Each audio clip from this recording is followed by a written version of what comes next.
Feedback mechanisms in visual processing play a crucial role in how we perceive and interpret visual information. Here's a deeper look into how these mechanisms work and why our perception might not reflect the entirety of what we see. Feedback mechanisms. 1. Top-down processing. This refers to the influence of higher cognitive processes on perception. Our brains use prior knowledge, experiences, and expectations to interpret sensory information. For example, if you see a partially obscured object, your brain fills in the gaps based on what it expects to see. This can lead to misinterpretations if the expectations are incorrect.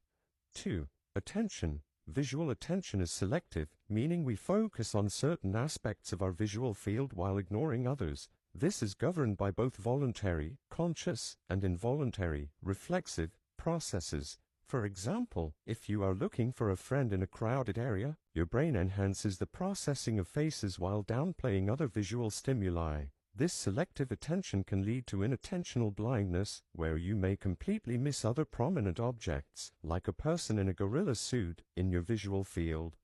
3. Contextual influences. The context in which we see something significantly affects our perception. Surrounding elements can provide cues that alter how we interpret an image. For instance, colors and shapes can appear different depending on their background. This is known as the context effect, where the same object may be perceived differently in different settings.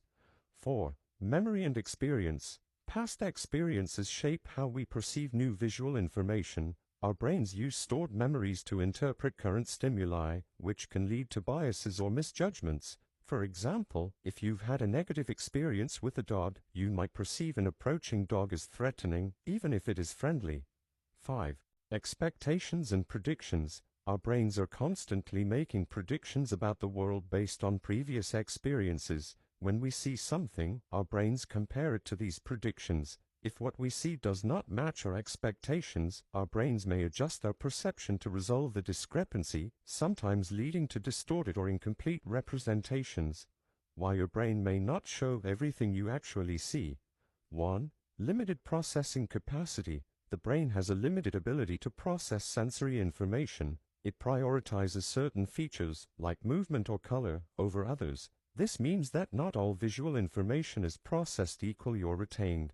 2. Neural compression. The brain compresses visual data by discarding redundant or less important information to save cognitive resources. While this is efficient, it can lead to a loss of detail. 3. Optical illusions. Our visual system is subject to various optical illusions, where what we see does not accurately represent reality due to the brain's interpretation of visual cues. These illusions exploit the brain's processing shortcuts and assumptions. 4. Perceptual biases. Cognitive biases, such as confirmation bias, can affect how we perceive visual information. We may pay more attention to details that confirm our beliefs while ignoring contradictory information. 5. Visual memory limitations. Our short-term visual memory can only hold a limited amount of information at once. This means that some details are not retained or consciously perceived, leading to gaps in our overall visual experience. In summary, while our eyes may capture a vast amount of visual information, our brains utilize feedback mechanisms to filter, interpret, and prioritize this data based on context, past experiences, and expectations. This complex interaction can result in perceptions that may not represent the full reality of what we see.